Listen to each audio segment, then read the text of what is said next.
Hello friends and family, எல்லாருமே எப்படி இருக்கீங்க? நிச்சயம் எல்லாருமே நலமாக இருப்பீங்க நம்புகிறோம். இன்று படித்ததில் பிடித்த செக்ஷனில் உங்களுக்காக நான் என்ன கொண்டு வந்திருக்கேன்னா, உன் மனம் ஒன்றே உன்னை வீழ்த்தக்கூடிய ஒரே ஆயுதம். அது தெளிவாக இருக்கும் பட்சத்தில் உன்னை எவராலும் வீழ்த்த முடியாது.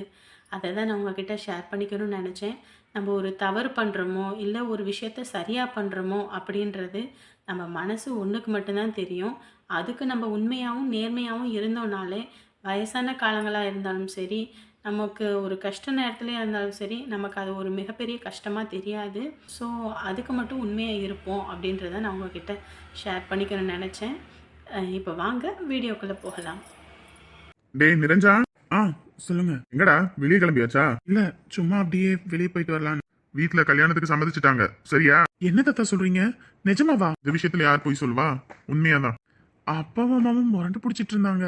என்ன பண்றது, அவங்க அப்படிதான் இருந்தாங்க. உன்னோட சந்தோஷம் முக்கியமா இல்ல அவங்களோட வரட்டு கௌரவம் முக்கியம்னா உன் சந்தோஷம் தான் முக்கியம்னு எல்லாம் விட்டு கொடுத்து இவ்வளவு தூரம் இறங்கி வந்திருக்காங்க. ரொம்ப தேங்க்ஸ் தாத்தா, ரொம்ப ரொம்ப தேங்க்ஸ். இந்த நன்றி எல்லாம் எனக்கு வேண்டாம். வர்ற பொண்ணு வீட்டுக்கு ஏத்த பொண்ணா இருக்கணும். அதுவும் இல்லாம இந்த குடும்பத்துக்குன்னு ஒரு பாரம்பரியம் இருக்கு. இந்த குடும்பத்துக்குன்னு ஒரு சந்தோஷம், ஒரு குடும்பத்துல எப்படி இருந்துக்கணும் என்ன ஏதுன்னு அந்த பொண்ணுக்கு சொல்லி புரிய வச்சிரு. அதுல நீங்க கவலையே பட வேணாம். ஆனந்தி இந்த குடும்பத்துக்கு ஏத்த மருமவளா இருப்பா.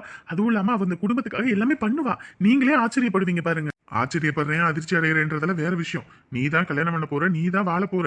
நாங்க இந்த வீட்டுல இருக்க போறோம். இன்ன வரைக்கும் இந்த வீட்டுல உங்க அப்பா இருக்க வரைக்கும் ஒரு நாளும் உங்க அம்மாவும் உங்க அப்பையும் சண்டை போட்டது கிடையாது. புரியுதா?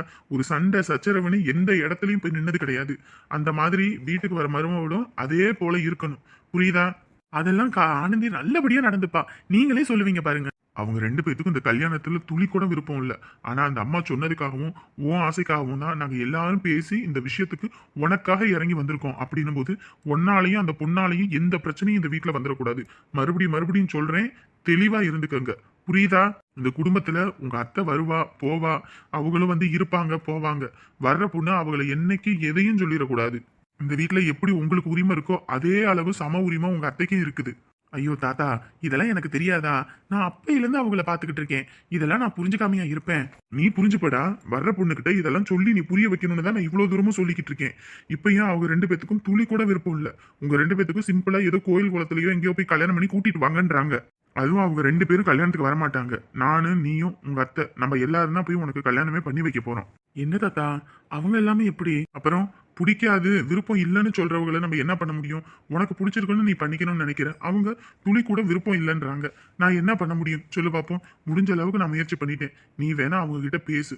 ஒரு நல்ல நாள் பார்த்து கல்யாணத்தை முடிச்சு வைக்கிறோம். இதுக்கு மேல என்னாலையும் ஒன்றும் பண்ண முடியாது. இது போதும் தாத்தா, நான் ஏதாவது பண்றேன். இப்பயும் நான் மறுபடியும் சொல்றேன், இந்த குடும்பத்துல எந்த பிரச்சனையும் வந்துடக்கூடாது. ஒரு தடவை நம்ம வாழ்க்கையில முடிவு எடுத்துட்டோம்னா பின்னாடி அதை நினைச்சு நம்ம என்னைக்கும் வருத்தப்படுற மாதிரியான முடிவு எடுத்துடக்கூடாது. இப்பயும் உனக்கான நேரம் எடுத்துக்க. இந்த குடும்பத்துக்கு ஒத்து வருமா? இந்த குடும்பம் நல்லா இருக்குமா? நாளை பின்ன ஏதாவது ஒரு பிரச்சனை சண்டைன்னு ஏதாவது ஒண்ணு வருமானு நல்லா யோசிச்சுக்க. யோசிக்காம முடிவு எடுத்துட்டு பின்னாடி வருத்தப்பட்டு எங்கேயும் சொணங்கி நின்றாத. அப்ப அவங்க யாரும் வந்து உனக்கு கூட நிக்க மாட்டாங்க, சொல்லிட்டேன். ஐயோ தாத்தா, அதெல்லாம் நீங்க கவலையே பட வேணாம். நீங்களே பாருங்களே, ஆச்சரியப்பட்டு போவீங்க. என்னடி அவ உன்னை விட ரொம்ப அழகோ? நல்லாதான் இருந்தாங்க. எதுக்கு இப்படி சும்மா அழுதுகிட்டே இருக்கீங்க? அழுது மூஞ்சில் இருக்க மேக்கப் எல்லாம் கரைஞ்சு போச்சு. ஆஃபீஸுக்கு போகும்போது அப்புறம் தூங்கி வளைஞ்ச மாதிரி தான் இருக்கும். ஏற்கனவே கண்ணு முட்டை கண்ணு மாதிரி இருக்கு. இதில் அழுது இன்னும் கண்ணு வீங்கி பொதுக்கடின்னு கீழே வந்து விழுந்துட போகுது. சும்மா அதை இதுன்னு யோசிச்சுக்கிட்டு விடுவீங்களா? உனக்கு என்னடி தெரியும் அதெல்லாம் பத்தி? உனக்கு என்ன தெரியும்? சொல்லட்டுமா? வீட்டுல சொல்லட்டுமா? வாய் மூடு. நான் என்னமோ பண்ண மாதிரி நீ வந்து பார்த்த மாதிரி பேசாத. அப்புறம் நீ என்னமோ பத்தளவு பண்ண மாதிரில பேசுற? அட ஏன்பா நீங்க ரெண்டு பேரும் சண்டை போட்டுக்கிறீங்க? பாத்தீலடி, இப்படிதாண்டி இவ கூட இருந்தாலே பெரும் தலைவலிடி. ஏன்டா வீட்டுல இருக்கான்னு இருக்கு. நானா உன்னை வீட்டுல இருக்க சொல்றேன்? இப்ப கூட உன்னை போன்னு தான் சொல்றேன். போகாம நீ தான் தலைவலியேன்னு இருக்க. இங்க பாருடி, இப்படியே பேசிக்கிட்டு இருந்தாலும் வையே, அப்புறம் என்ன பண்ணுவே தெரியாது. என்னடி பண்ணுவ? என்ன பண்ணுவ சொல்லு. உனக்கு தான் டீசன்சி இல்ல. வெளியே வந்தாலும் இப்படியே வாழ்னு கத்துவ. அந்த மாதிரி என்னைய டீசன்சி இல்லாத நினைச்சிட்டு இருக்கியா? ஐயோ அம்மா, இவங்க ரொம்ப டீசன்ட்டு தான். ஞாயிற்றுக்கிழமை பல்லு விளக்காம இட்லியும் கறியும் சாப்பிட்டியே, மறந்துட்டியா? டீசன்ட்டாம்ல டீசன்ட்டு. உங்ககிட்ட மனுஷன் பேசுவானா? ஏற்கனவே நான் நொந்து போயிருக்கேன்டி. ஏன்டி இதுல நீங்க வேற? எனக்கு ஆறுதல் சொல்லி தேத்துவீங்கன்னு உங்ககிட்ட நான் வருத்தப்பட்டு ஃபீல் பண்ணேன். இப்போ உங்க 2 பேத்துக்கு நான் தான் சொல்லி உங்க சண்டையை நிறுத்தணும் போல இருக்குது. ஏய் நீ ஏன் பாக்குறலடி? வேணும்னே பண்றாடி. இங்கே பாரு, நான் ஏதோ பண்ணனா? சொல்லுக்கா, நான் எதுவும் பண்ணனா? வேணும்னே இவ தானே பேசிக்கிட்டு இருக்கா. அடியே கம்முனு இருங்கடி, ஏன்டி இப்படி பண்றீங்க? இங்க பாரு, உனக்கு மட்டும் இப்படி ஒருத்தி தங்கச்சியா இருந்தான்னு வையே, அவளை எப்படா அடிச்சு வீட்டை விட்டு துரத்தலான்னு தான் இருக்கும். எனக்கும் தான் அப்படி இருக்குது. என்ன பண்ணி தொலைகிறது? விட்டுக்கிட்டு இருக்கிறேன். ஏன்னா என்ன ஜென்மம்னே தெரியல. சீ. மிருக ஜென்மம் அப்படித்தான் இருக்கும். ஆமா, மிருக ஜென்மம் அப்படித்தான் இருக்கும். ஏய் பசங்கடி கம்முனு இருங்க. இவனுங்க நம்ம பக்கத்து வீட்டு பயலுகளாச்சே, இவனுங்க இதுக்கு இங்கே வந்து நிக்கிறானுங்க. டேய் வண்டி எடுறா, ஏன்டா இங்க நிறுத்திட்டு இருக்க? எனக்கு மட்டும் என்ன ஆசையை இங்க நிறுத்தணும்னு என்னன்னு தெரியல, வண்டி அப்படியே ஸ்டாப் ஆயிடுச்சுடா. ஓஹோ, பொண்ணுங்களை பார்த்தோன்னே வண்டி நிக்குது. எட்டிக்கிட்டு மிதிச்சேன்னு வையி, வேணும்னு நான் நிறுத்திக்கிட்டு இருக்கேன் இங்க. என்னன்னு தெரியலடா, வண்டி நின்று போச்சு. யோ சும்மா விளையாண்டுக்கிட்டு இருக்காத, வண்டியை எடு, டைம் ஆகி போச்சு. நீ இப்போதான் எனக்கு கடுப்பேத்திக்கிட்டு இருக்காத. ஏ பைத்தியக்காரா, நிஜமா வண்டி நின்று போச்சுடா, இறங்கடா, இறங்கி தள்ளு. என்னது, வண்டி இறங்கி நான் தள்ளணுமா? ஒழுங்கா ஓடி போயிரு. பொண்ணுங்க நிக்கிற இடத்துல நான் வண்டியை தள்ளணுமா? இவரு உக்காந்துக்கிட்டு போவான், அதுக்கு வேற ஆள பாரு. ஏ பக்கி, நீ கீழே இறங்கி தள்ளினதோட வண்டியை நான் ஓட்ட முடியும்? வண்டியை தொடக்கிறது மட்டும்தான் ஏன் வேலை, ஓட்டுறதெல்லாம் ஓ வேலை தானே. அப்போ ஓட்டு. இவரு அப்படியே இறக்கி விட்டு போயிருவேன், ஒழுங்கா இறங்கிரு சொல்லிட்டேன். ஏய் அங்க ரெடி பார்வை உனக்கு. அடியே, நம்ம அம்மா சொல்லும்ல, இவங்க இருக்கிற இடமே தெரியாது, இருக்கிற இடமே தெரியாதுன்னு. இவனுங்க நம்மள விட மோசமானவங்க போலடி, வாழ் வாழ்னு கத்துறானுங்க. ஏய் வாயை மூடிட்டுடி, அது எதுக்கு நமக்கு? வண்டி நின்றுச்சு போல இருக்கு, அதான் ஸ்டார்ட் பண்ண முடியாம முக்கிக்கிட்டு இருக்கானுங்கடி. நான் வேணா போய் உதவி பண்ணட்டுமா? ஒரு உதவியும் கிடைக்க வேணாம். வீட்டுல அம்மாவுக்கு உதவி செய்யறீனா முடியல, ஊர்ல உள்ள பயல்களுக்கு போய் உதவி செய்றியா? வாயை மூட்டு நெல்லு. டேய் இறங்குடா, டைம் ஆயிடுச்சு. அதெல்லாம் முடியாது. டேய் நீ இறங்குனாதான் என்ன பிரச்சனை ஏதுன்னு பார்க்க முடியும். மணி ஆயிடுச்சு, ஆபீஸ்க்கு வேற போகணும்டா. நான் என்ன இழிச்சவாயா? இந்த சரவணை என்ன இழிச்சவாயின்னு என்ன தலையில எழுதி ஒட்டி இருக்கா? அதுக்கு வேற ஆள பாரு. ஒக்கி பய, என்ன பண்ணி தொலைறதுன்னு தெரியல. பெட்ரோல் எது இருக்கா என்னன்னு தெரியலையே. ஆத்தாடி, டேங்க்ல பெட்ரோல் இல்லையே. ஐயோ, என்னடா? ஏய் பெட்ரோல் இல்லடா. ஏண்டா, எனக்கு அப்படி வண்டி ஓட்ட தெரியும், இப்படி வண்டி ஓட்ட தெரியும் சொல்ற இல்ல, வாய்க்கிலேயே வக்கனையா? வண்டி எடுக்கும்போது பெட்ரோல் இல்லைன்னு கூட பார்க்க தெரியாதா பைத்தியக்காரா? உன்கிட்ட சண்டை போட்டுக்கிட்டு வரந்தாண்டா நான் மறந்துட்டு வந்தேன், இல்லைன்னா நான் கரெக்டா எல்லாம் பார்த்துட்டு வந்திருப்பேன் நேத்து. சரி, இனி ஒன்ன நம்பி வேலைக்கு ஆகாது, நான் பஸ்ல போறேன், நீ வண்டியை எடுத்துக்கிட்டு வா. டேய் எதுக்குடா ஒத்தையில விட்டுட்டு போற? ஆமா, ஆபீஸ்க்கு டைம் ஆயிடுச்சு மச்சி, அதனால நான் கிளம்புறேன். நீ இருந்து பெட்ரோலை ஊத்திட்டு வண்டியை தள்ளிக்கிட்டு வா. எங்களை தள்ள வைக்கலான்னு பாக்குற? ஐயோ, பஸ் வேற வந்துருச்சே, இப்ப என்ன பண்றது? வண்டியில இங்க இருந்து தள்ளிக்கிட்டு போய் பெட்ரோல் பங்க் வர ரொம்ப தூரம். இது இன்னைக்கு வேலையாத்த வேலை. சரி, வண்டியை இங்கேயே சைட் லாக் பண்ணி நிறுத்திட்டு அம்மாட்ட சொல்லிடுவோம் ஃபோன் போட்டு. பஸ்ஸில் போயிட்டு கேனில் ஏதோ பெட்ரோல் வாங்கிட்டு வந்து ஊற்றிட்டு அதுக்கப்புறம் எடுத்துக்கலாம். இனிமே பாரு, உன்னை வண்டியில் ஏற்றுறேன்னு பாரு. ஹலோ எக்ஸ்கியூஸ் மீ, நில்லுங்க. முதல்ல ஏறுறோம்ல, பொண்ணுங்க ஏறினதுக்கு அப்புறம் ஏறுங்க. அசிங்கப்பட்டுட்டான்டா ஆட்டோக்கா. சரி, டைம் ஆயிடுச்சு, ஏறிட வேண்டிதான். சொல்லுமா தங்கச்சி, என்ன பண்ணிட்டு இருக்க? இப்போதானே கடைக்கு போய்கிட்டு இருக்கேன். வீட்டுக்கு வந்துட்டு உனக்கு கூப்பிடுவோன்னு பார்த்தேன், அப்புறம் வேலையா இருந்தேன், அத்தான் கூப்பிட முடியல. சாப்பிட்டியா? நான் சாப்பிட்டேம்மா, நீ சாப்பிட்டியா? மாப்பிள்ளை என்ன பண்றாரு? என் மருமக என்ன பண்றா? அவங்கள சாப்பிட்டு வேலைக்கு போயிட்டாங்கண்ணே. சரிம்மா சரிம்மா. அப்புறம் அப்பா நேற்று ஃபோன் பண்ணா, அப்படி எல்லாத்தையும் சொன்னா. அப்படி நீ என்னமோ கல்யாணத்தை நீங்கள் போய் நடத்தி வைங்க, நான் வர முடியாது அப்படி இப்படி நீங்களாமா. அண்ணியும் ஒன்று சொன்னாப்புல 2 பேரும் பண்ணால் எப்படி? நம்ம வீட்டு வாரிசு இந்த மாதிரி பண்ணலாமா? ஆளுக்கு இப்படி மூஞ்ச தூக்கிக்கிட்டு என்ன பழக்கம் பழகிட்டு இருக்கீங்க 2 பேரும்? வேற என்ன பண்ண சொல்ற? இதுல போய் கலந்துக்கிட்டு வாழ்த்து சொல்றியா? இங்கே வரனே, அதை இதை கண்டதை கிடையதெல்லாம் யோசிச்சுக்கிட்டு இருக்காத. அதுங்க நல்லா இருக்கணும்னு தான் நம்ம வாழ்கிறோமே. இப்படி நீயும் அண்ணியும் போகாமல் இருந்தால் 4 பேர் பார்க்குறவங்க என்ன சொல்லுவாங்க? இதுக்கு தான் இம்புட்டு தூரம் நம்ம வளர்த்தோமா? சொல்லு பார்ப்போம். அவன் விருப்பப்படி பண்ணிக்கணும் ஆசைப்படுறான். அதுக்குன்னு இப்படி நீயும் வராமல் அண்ணியும் வராமல் ஒதுக்குவீங்களா? நம்ம என்ன தவிட்டு கப்புலையே வாங்கி வச்சிருக்கிறோம்? சொல்லு பார்ப்போம். என்னால உன்ன மாதிரிலாம் பேச முடியலம்மா. எனக்கு மனசு கேட்கல, அம்புட்டுதான். இவரு நினச்சது நடக்கலைன்னா கிடைச்சத அனுபவிச்சு வாழணும். நான்லாம் எதையாவது ஒன்று யோசிக்கிறேனா? சொல்லு பார்ப்போம். அவன் என்ன நம்மக்கிட்ட அது வேணும் இது வேணும் நான் கேட்குறான். ஏதோ பிடிச்ச பொண்ணை கல்யாணம் பண்ணிடுன்னு கேட்குறான். அதுக்கு எதுக்கு வீண் பிடிவாதம் பண்ணிக்கிட்டு இருக்க? இங்கே பாரு, சொல்கிறத கேளு. இப்போ நான் சொல்கிறது நீ கேட்பதானே? அண்ணனா அண்ணி கல்யாணத்துக்கு வந்து நீங்கள் வாழ்த்தி தான் ஆகணும். என்னைக்கா இருந்தாலும் நான் வளர்த்த பிள்ளை, நான் கல்யாணத்துக்கு வரதான் போகிறேன். புரியுதா? நான் அப்படி ஒதுக்கிக்கிட்டெல்லாம் என்னால் யாரோ எவரோன்ற மாதிரிலாம் இருக்க முடியாது. இந்த வாரத்தில் ஒரு நல்ல முகூர்த்தம் இருக்குன்னு வேற அப்பா சொன்னார். நல்ல முகூர்த்தத்தில் அவனுக்கு நல்லபடியாக அமைச்சு வைப்போம். அவனை விட என்ன நமக்கு அப்படி? என்னமோ பண்ணுங்க, ஆனா நான் அங்க வரல, அவ்வளவுதான். இங்கே பாருனே, என் பேச்சை நீ கேட்பன்னு நான் நினைக்கிறேன். சும்மா அப்படி பண்ணிக்கிட்டு இருக்காத. அவனுக்காக பெருசாக பண்ணலினாலும் அவனுக்கு பிடிச்ச வாழ்க்கையை நிம்மதியாக அமைச்சு கொடுப்போம். ஏன்னா நம்ம ஏதாவது மனசு நொந்து அவங்க சபிச்சிட்டோன்னு வையே, அதை விட மிகப்பெரிய தண்டனை வேற எதுவுமே கிடையாது. புரியுதா? என்னைக்கும் நம்மளே பெற்றுட்டு நம்மளே அவங்களுக்கு சாபம் விடுறதுக்கு பேர் நம்மளோட வளர்ப்பு இல்லை, சொல்லிட்டேன். நீ யாரோ எவரோலாம் எடுத்துக்காத. உன் மச்சானை எடுத்துக்க. அவருக்கு படாத கஷ்டமா? சொல்லு பார்ப்போம். அவங்க குடும்பத்துக்கே ஆக்கி கொட்டி அவ்வளோ பண்ணாரு. அவங்க தங்கச்சியெல்லாம் கல்யாணம் பண்ணிக்கணும், அந்த மாப்பிள்ளையனோனையும் இடம் வீடு நகை நட்டுன்னு எல்லாத்தையும் விற்று அழிச்சா அப்படி அவளுக்காக. அவன் இன்னைக்கு என்ன எங்களை பார்க்குறாளா வைக்கிறாளா? சொல்லு பார்ப்போம்.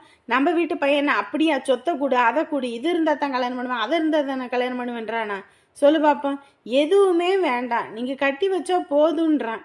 இதுக்கு மேலே என்ன வேணும்? நாங்கள் பட்டமதி கஷ்டத்தையே அவன் பட போகிறான் சொல்லு. அதுவும் இல்லாமல் என்றைக்குமே நான் உன் கூட இருக்க முடியாது. வீட்டுக்கு போகிற மருமவ தான் வயசான காலத்தில் உங்களுக்கு கஞ்சி ஊற்றணும், எல்லாம் பண்ணணும் வைக்கணும். இப்படி என்னடா கல்யாணத்துக்கு முன்னாடி இப்படி இவங்க பண்ணுறாங்களே, கல்யாணத்துக்கு அப்புறம் இவங்க எப்படி நடந்துப்பாங்களோன்னு சொல்லிட்டு அந்த பொண்ணு என்ன நினைப்பா? சரி இப்பயே இந்த மாதிரி நடத்துகிறாங்க, இவங்கக்கிட்ட எதுக்கு நம்ம அன்பாக இருக்கணும் அப்படின்னு அந்த பொண்ணு யோசிச்சு நம்மளுக்கிட்ட ஒழுங்காக நடந்துக்காமல் இது பண்ணால் நமக்கு எம்பிட்டு கஷ்டம். இப்படியெல்லாம் இருக்கக்கூடாது, புரியுதா? அவங்க அப்படின்னாலும் நம்ம விட்டு கொடுத்து போகணும். அப்படித்தானே அம்மா நம்மளை வளர்த்துச்சு. எந்த பொண்ணாக இருந்தாலும் வீட்டுக்கு ஒரு மருமவ வரதான் போகுது. அது என் பிள்ளையா இருந்தா வரப்பிள்ளையா இருந்தா என்ன, அதுவும் என் பிள்ளைய நினச்சி நீ ஏற்றுக்க. சரியா? சும்மா அதை இதன்னு நீ பேசிக்கிட்டு மனசை நொந்துக்கிட்டு இருக்கக்கூடாது. நான் இருக்கேன். சரி.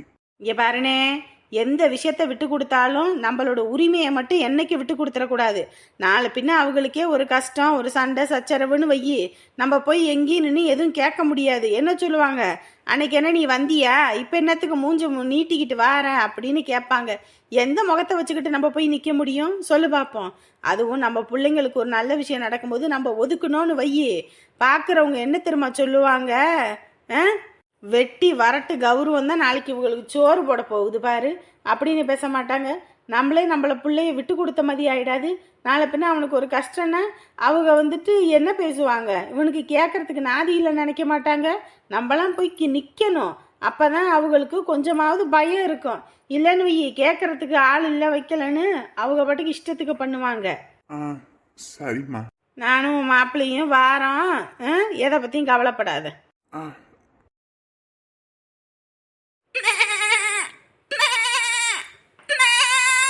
அடே அடே, அம்மா வந்துட்டேன்டா. ஆத்தாடி, ஒரு புல்லு கட்டு கூட போடலை, இப்படி கட்டி வச்சிருக்காளே, வயிறெல்லாம் ஒட்டி போய் கிடக்குதே. மேய்ச்சலுக்கு விடலை, ஒன்றும் விடலை. எதுக்கு இப்படி வீம்பு பிடிச்சி இதை கூட்டிக்கிட்டு வந்தா? எதுக்கு இதுங்க கத்தியே சலிக்குதுங்கன்னு தெரியலையே. ஓஹோ, வந்திருக்காளா? ஏய், இந்த என்ன ஆடை கூட்டிட்டு வந்தாச்சு, இப்ப எதுக்கு இங்க வந்து நிக்கிற? என்ன மஞ்சளா இந்த மாதிரி பண்ணி வச்சிருக்க? இப்படி ஆடை தூக்கிட்டு வரலாமா? சொல்லு பாப்போம். ஆமா, தினந்தோறும் உங்ககிட்ட வந்து கெஞ்சிக்கிட்டே உக்காந்துருப்பாங்களா? காசை கொடுன்னு வீட்டுக்கு வந்தா உன் ஆத்தாக்கறி நீ இல்லைன்ற, நீ வீட்டுக்குள்ளே இருந்துட்டு இல்லைன்னு நடிப்ப. எத்தனை நாளைக்கு பார்த்துக்கிட்டே உக்காந்துருப்பா இங்க? அதனால தான் இதை தூக்கிக்கிட்டு வந்தேன். அதுக்குன்னு இப்படி வீட்டில் இருக்கிறத வளர்க்குற ஜீவனை பிடிச்சிட்டு வரலாமா? இது எவ்வளோ பெரிய பாவம் இல்லையா? அதுவும் இல்லாமல் இந்த கருப்பாடு செனையாக இருக்குது, இப்படி கூட்டிக்கிட்டு வந்திருக்க. ஒரு புல்லுக்கட்டு கூட போடலை. இங்கே பாரு, நான் போடுறேன் போடலை அது ரெண்டாவது பட்சம். நீ எதுக்கு இங்கே வந்த? காசு இருந்தா கொடுத்து விட்டு ஆட்டை வாங்கிட்டு போன்னு உங்கள் ஆத்தாட்ட சொல்லி தானே விட்டேன். உங்ககிட்ட தான் காசே இல்லைனாலே உங்கள் ஆத்தா. இப்போ என்ன? காசு இருந்தா கொடுப்பேன் மஞ்சுளா. சுத்தமாக என்கிட்ட 10 காசு கூட இல்லை. இந்த 20,000க்கு வட்டி காசு 2,000 ரூபா கொண்டு வந்திருக்கேன். 2,000 ரூபாவாயா? 2,000 வச்சுக்கிட்டு என்ன பண்ணுறது? என்ன மஞ்சுளா இப்படி பேசுற? இங்கே பாரு, உன்கிட்ட காசு கொடுத்துட்டு தினந்தோறும் உன் வீட்டுக்கு நடந்திருக்கேன். இந்த 2,000 வச்சு நாக்க வலிக்கிறதா? 20,000 காசை வச்சுட்டு ஆட்டை கூட்டிக்கிட்டு போ. இல்லையா கம்முனு கிளம்பு. உன் வட்டி காசு வேணாம், உன் குட்டி காசும் வேண்டாம். இங்கே பாரு, மனசு கஷ்டமாக இருக்குது. பிள்ளைங்க மாதிரி வீட்டில் வளர்த்துப்புட்டேன். இப்படி நீ கூட்டிகிட்டு வந்துடலாம், அது பாவம் இல்லையா? உங்ககிட்ட எல்லாம் பாவம் புண்ணியம் பார்த்தேன்னு வையே, ஆத்தாடி ஆத்தா, அதை விட மகா மட்டமான ஒரு விஷயம் வேற எதுவுமே கிடையாது. வீட்டுக்குள்ளேயே உக்காந்துக்கிட்டு நீ நடிச்சுக்கிட்டு திரிவ, ஆளை பார்த்தோன்னு கிட்டுன்னு ஓடுவ. உனக்கு நான் பாவம் புண்ணியம் பார்க்கணும்? கொடுக்க வேண்டிய அசலுக்கு ஆட்டையும் அது ஓடுற குட்டியை வட்டிக்கும் எடுத்துக்கிறேன். நீ கிளம்பு. ஒரு ஆடு 1 கிலோவே 1000 ரூபா வருது கறி. இது ரெண்டுமே சேர்த்து 30 கிலோ 40 கிலோ இருக்கும். அப்படியாப்பட்ட ஆட்டை எப்படி கொடுக்க முடியும்? அதுக்கு நான் என்ன பண்ண முடியும்? வெளியே விற்றா எப்படியுமே 2 ஆட்டும் சேர்த்து 30,000க்கு விற்று போடுவேன். அதுலேயும் குட்டி வேற இருக்கு. அதை வளர்த்தனால அது ஒரு இது, அதில் ஒரு லாபம் வரும். இப்படி மொத்தமாக கூட்டிக்கிட்டு வந்தால் எப்படி? யாரு அதை கூட்டிக்கிட்டு வந்து அதுக்கு தீனி கட்டணும், அதுகளுக்கு எல்லாம் வாங்கி போடணும், வைக்கணும். நான் எல்லாத்தையும் செலவு கணக்கெல்லாம் யோசிச்சு தான் கூட்டிகிட்டு வந்திருக்கேன். முதல்ல நீ கிளம்பு. ஐயோ மஞ்சுளா, உன் காலில் கூட விழுற மஞ்சுளா. ஆட்டுக்குட்டியை விட்டுரு, அதுகளை எனக்கு உயிர் மாதிரி. இந்த 2,000 பிடி. நான் எப்படியும் இந்த வாரம் லோனு கிடைச்ச உடனே இந்த காசை கொடுத்து போடுறேன். இந்த வாரம் நீ லோனு கிடைச்சோனையும் காசை கொடுத்துட்டு இந்த ஆட்டை தூக்கிட்டு போ. என்ன மஞ்சளா இப்படி பண்ற? வேற எப்படி பண்ணுவாங்க? உங்ககிட்ட எல்லாம் பேசுற விதத்துல தான் பேசணும். அடி மேல அடி அடிச்சா அம்மியும் நகருன்னு சொல்லுவாங்க. உனக்கெல்லாம் இந்த மாதிரி அடி கொடுத்தா தான் காசு கையிலேருந்தே வருது. எங்களையெல்லாம் பார்த்தா உனக்கு என்ன இழிச்ச வாய்மை தெரியுதா? முதல்ல கிளம்புடி. மஞ்சுளா, உனக்கு பாவம் பார்த்தேன்னு வைக்கி, அந்த பாவமே எனக்கு ஒட்டிக்கும். போடி முதல்ல. அண்ணே 3 ரவுண்டானா? ஏமா சில்லறையே எடுத்துட்டு வர மாட்டீங்களா? சில்லறையே இல்லாம தான் வாரீங்க. காலங்காத்த வந்து இப்படி 500 ரூபாய் நீட்னா எப்படி கொடுக்கறது பாப்போம் சில்லறை? காசு இருந்தா கொடுக்க மாட்டாங்களா? இல்ல அதனால தானே கொடுக்குறான். வாங்கிட்டு வாங்கிங்க சும்மா. ஏமா சுத்தமா சில்லறை இல்லம்மா, பஸ் விட்டு இறங்கணும்னே வாங்கிக்கலாம். சரியா? டிக்கெட் எடுக்காதவங்க டிக்கெட் எடுத்துட்டாங்க. ஏடி அந்த இடத்துல சீட்டு தானே இருக்கு, அவர் அங்கிட்ட நவுந்து உட்கார சொல்லிட்டு உட்கார வேண்டியதானே? ஏய் போடி, ஒரு ஆள் உட்காந்துருக்காரு, எப்படி தான் போய் உட்காருவ லூசு? தானும் படுக்க மாட்டாளுங்க, தள்ளியும் படுக்க மாட்டாளுங்க. இங்க சீட் இருக்கு, வாங்கடி. இந்த இரு வரேன். ஏய் செல்வி, இங்க வாடி, இங்க சீட் இருக்கு. இன்னும் கொஞ்ச நேரம் தானே, நான் நின்னுட்டே வரேன், நீங்க உட்காந்துருங்க. டிக்கெட் எடுத்தாச்சா? ஆனா அந்த 3 டிக்கெட் அவ எடுத்தால, அது எங்களுக்கு தான். சரிம்மா சரிம்மா. ஏப்பா டிக்கெட் பின்னாடி பின்னாடி. பின்னாடியா?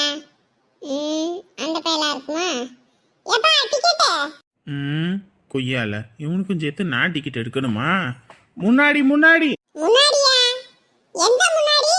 இந்தா உங்க முன்னாடி நிக்கிறான்ல, அவன் எடுப்பான். ஏப்பா டிக்கெட் எடுப்பா. கேக்கா அங்க வாரு. 2 பேரும் ஆளாளுக்கு நீ டிக்கெட் எடுன்னு இருக்காங்க. யாரு பயலுகளை பார்த்து இழிக்காத, முதல்ல வாயை மூடு. ஆமா, இவெல்லாம் சிரிக்கவே மாட்டா. அதெல்லாம் பின்னாடி எடுப்பாங்க, பின்னாடி பின்னாடி. பின்னாடியா? ஏப்பா அந்த பையனை கேட்டா பின்னாடி எடுப்பாங்கன்னு சொல்றான். முன்னாடி எடுப்பாங்க, அவன் எடுப்பான். பாருங்க, 2 பேரும் சும்மா அந்த வித்த காட்டிக்கிட்டு இருக்காதீங்க சொல்லிட்டே. முன்னாடி பின்னாடி முன்னாடி பின்னாடின்னு மனசுல பார்த்தா பைத்தியக்காரமே தெரியுதா? வண்டி இருந்து இறக்கி விட்டு போடுவேன் பாத்துக்கங்க. ஒழுங்கா டிக்கெட் எடுங்கடா. ஏ பக்கி, எடுக்க வேண்டியதானடா டிக்கெட்டு. என்ன இப்படி கத்திக்கிட்டு இருக்காங்க? ஏன் என்கிட்ட எங்க காசு இருக்கு? உன்கிட்ட தானே இருக்கு, எடுக்க வேண்டியதானே? என்கிட்ட காசு இல்ல, வேணும்னா எடு. என்கிட்ட மட்டும் எங்க இருக்குது? என்கிட்ட சுத்தமா பணமே இல்ல. டேய் 2 பேரும் வந்து டிக்கெட் எடுங்கடா, இல்லனா வண்டி இருந்து இறக்கி விட்டு போடுவேன் சொல்லிட்டே. டேய் வந்த இடத்துல அசிங்கப்படுத்தாதடா, எடுத்து தொலைடா. உன்கிட்ட தானே காசு இருக்கு. ஏண்டா நானே பாக்கெட்ல 10 ரூபா கூட இல்ல, போன்ல இருந்து தான் எல்லாத்தையுமே மாத்தி விட்டுட்டு இருக்கேன். என்கிட்ட கேட்டுட்டு இருக்க? உன்கிட்ட காசு இல்லையா? சுத்தமா என்கிட்ட காசு இல்லடா. வெண்ண மவனுங்களா காரணத்துல நம்மள போட்டு உயிர் எடுக்கறானுங்களே. எங்க இருந்து தான் நமக்குனே ஒரு சேர்வாங்க போல இருக்கு. ஏய் டிரைவரே, வண்டி நிறுத்தையா. ரெண்டு பேரும் டிக்கெட் எடுக்க காசு இல்லாம வண்டியில ஏறி இருக்காங்க. புடிச்சு கழுத்தை பிடிச்சு வெளிய தள்ளி விடுறேன். டேய் பொம்பளை பிள்ளைங்கள சிரிக்குதுடா, ஏன்டா அப்படி அசிங்கப்படுத்துற? எடுத்து தொலைடா. ஐயோ, நம்ம ஊருக்கார பயலுக வேற. அண்ணே என்னம்மா? அண்ணே, இவளோட டிக்கெட் எடுக்கிறதுல 500 ரூபா இருந்துச்சுல, அவங்க 2 பேத்துக்கும் அதிலே டிக்கெட் கொடுத்துருங்கண்ணே. இவ எதுக்கு லூசு வேலை பண்றான்னு தெரியலையே. அடடா, நான் கூட முறை பொண்ணு கணக்கா முறைக்குதேன்னு நினைச்சேன். பரவாயில்ல, நல்ல பொண்ணாத்தான் இருக்கு. ஐயோ அசிங்கப்படுத்திட்டானே. ஏமா, இவனுங்க யார் என்னன்னு கூட உனக்கு தெரியாது. எதுக்குமா அந்த கல்சடைகளுக்குலாம் போய் நீ டிக்கெட் எடுக்கற? கழுசடைங்களா? அண்ணே, எங்களை பார்த்தா நான் கழுசடை மாதிரியா தெரியுது? உங்களெல்லாம் பார்த்தா பாக்கெட்ல 10 காசு இருக்கா மாதிரியே தெரியுது. பார்க்கறா வெளிய டிப் டாப்பா இருக்கானுங்க. 10 ரூபாய் கூட இல்ல. அண்ணே, அவங்க எங்க ஊர் தானே, எங்க லைன் தான்.